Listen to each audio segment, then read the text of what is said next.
Bienvenue dans ce NetExplo Weekly numéro 5. Nous allons découvrir le monde d'après avec cette nouvelle chaîne VOD Cultivons-nous, des masques solidaires et aussi un robot satellite chargé de nettoyer l'espace.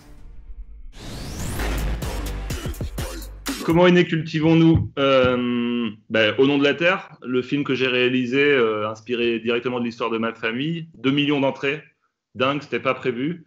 Mais on a fait tout ce qu'il fallait pour aller au plus profond de la France, dans des tout petits cinémas. J'ai fait plus d'une centaine d'avant-premières. J'en ai fait beaucoup avec Guillaume Canet aussi. Votre partenariat, alliance avec Guillaume Canet, donc date au nom de la Terre. Ouais. Alors, quel est le début de son engagement à vos côtés? Guillaume, il arrive sur Au nom de la Terre, parce que mon père qui est là-haut peut-être l'a aidé. Il tombe sur mon documentaire Les Fils de la Terre, qui raconte déjà l'histoire de ma famille et d'un producteur de lait du Lot qui est endetté et qui se bat pour s'en sortir. Ce documentaire, il a fait foi pour moi dans le milieu agricole. C'est par ce documentaire que mon producteur m'a contacté 2 ans plus tôt, et c'est par ce documentaire que Guillaume Canet rentre dans l'histoire. Il le découvre sur France 2 tard dans la nuit, et il est en train de tourner un film avec mon producteur, et il est tellement pris par la condition des agriculteurs qu'il veut en faire un film, lui, comme réalisateur. Donc il est touché, il n'y a pas à le convaincre.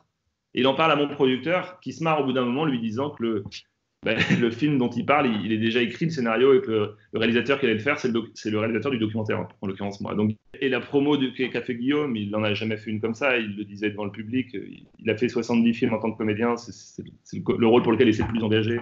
Parce qu'il est citoyen, parce qu'il est papa, parce qu'il ne veut pas que ses enfants mangent n'importe quoi, parce qu'il est préoccupé par notre condition, la Terre. Un frère de la Terre, et avec qui j'ai de futurs projets aussi au cinéma avec lui. Est-ce que ce retour à la Terre fait partie du monde d'après, à votre avis? Si le retour à la Terre ne fait pas partie du monde d'après, je pense qu'on va vraiment dans le mur.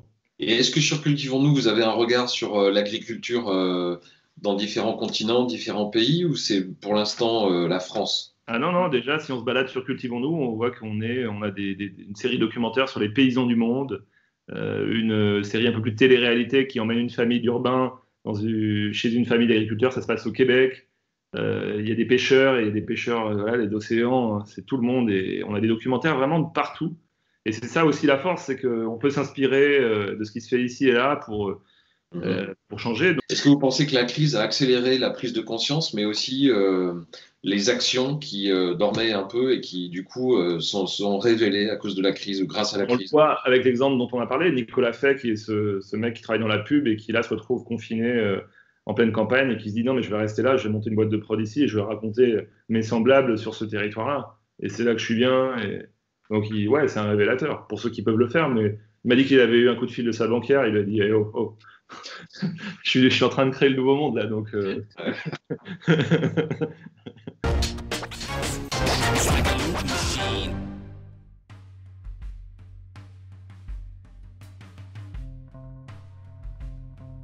Alors Hiro, c'est une boîte technologie experte de la localisation et du contexte. Grâce à cette intelligence, les applications mobiles peuvent apporter des expériences améliorées à leurs utilisateurs, éviter de leur envoyer des notifications à des moments pas appropriés par exemple, mais également leur proposer des services lorsqu'ils sont dans un contexte favorable à leur utilisation.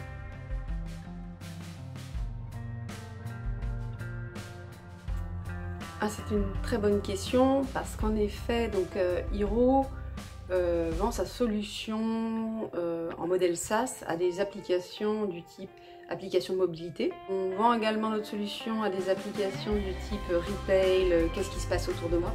Donc en fait, l'ensemble de ces applications fournissent des services qui sont impactés par la crise. On est effectivement en train de développer une offre qui va aider l'ensemble de ces applications à apporter des services et de la confiance, dans le sens aider les utilisateurs de l'application à être plus confiants dans leur environnement.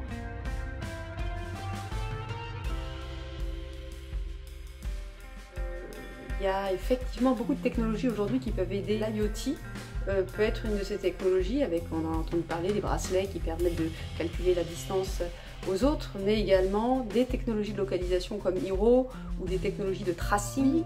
Les applis comme l'appli Stop Covid dont on entend énormément parler aujourd'hui sont des applications qui se basent sur la technologie Bluetooth, des technologies donc un peu différentes de celles que Hiro fournit, qui s'appuient sur la géolocalisation et notamment le GPS.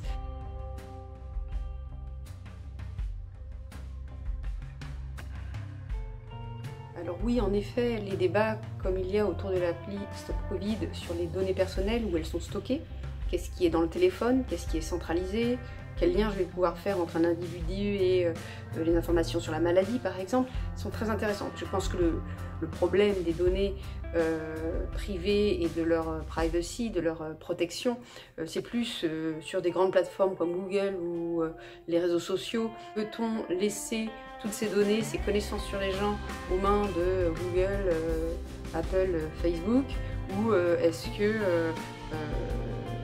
les États ne doivent pas prendre la main dessus, réguler comme il y a pu l'avoir avec le GDPR et même aller encore un peu plus loin pour que ces règles soient effectivement respectées.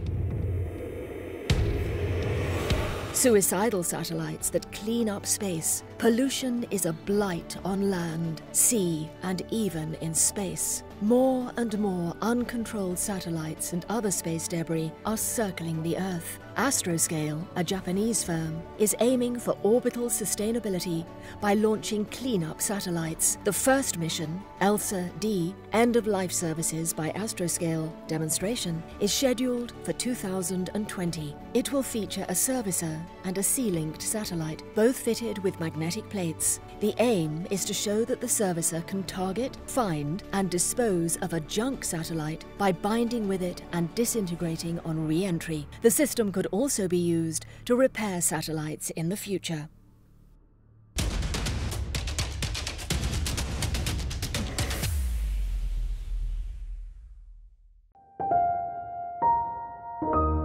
Paris Good Fashion a rejoint cette opération des masques solidaires. Oui, absolument. Alors, c'est à l'initiative d'Alexandre Jardin qui avait déjà monté l'initiative dans le nord de la France. Et très vite, nous nous sommes dit qu'on pouvait essayer de l'essaimer sur tout le territoire. Nous ont très vite rejoint certains groupes de la grande distribution, donc Carrefour, Intermarché, Monoprix. Pourquoi? Tout simplement parce qu'une personne isolée qui a besoin d'un masque, et vous l'avez dit, le budget est extrêmement important pour quelqu'un qui est dans une situation précaire, pour une famille nombreuse, par exemple, pour une personne plus isolée. Ce budget mensuel peut atteindre minimum 60 €. Nous sommes associés à l'AFNOR, qui a une plateforme de mise en relation entre tout citoyen bénévole sachant coudre, entre un donateur. Le Bon Coin nous a beaucoup aidés en faisant une campagne d'appel aux dons. Alors sur ce sujet, on appelle aux dons draps et d'oreillers, torchons, puisque nous savons que ce sont des tissus qui peuvent fonctionner pour ce qu'on appelle le masque grand public. Et puis, bien sûr, un certain nombre d'acteurs de la mode nous donnent du tissu. Zadig et Voltaire, H&M, Un jour ailleurs, etc., qui vont être gracieusement coupés en coupons par Lectra. Et ça nous permet toute cette grande chaîne de mise en relation de pouvoir ensuite distribuer ces masques dans les supermarchés. Vous avez besoin d'un masque, vous vous mettez en relation avec quelqu'un qui peut vous en procurer un qui habite à côté de chez vous et l'échange se fera sous enveloppe fermée dans le supermarché le plus proche de vos deux domiciles. Le numérique nous fait cette mise en relation citoyenne formidable et permet de faire avancer le projet.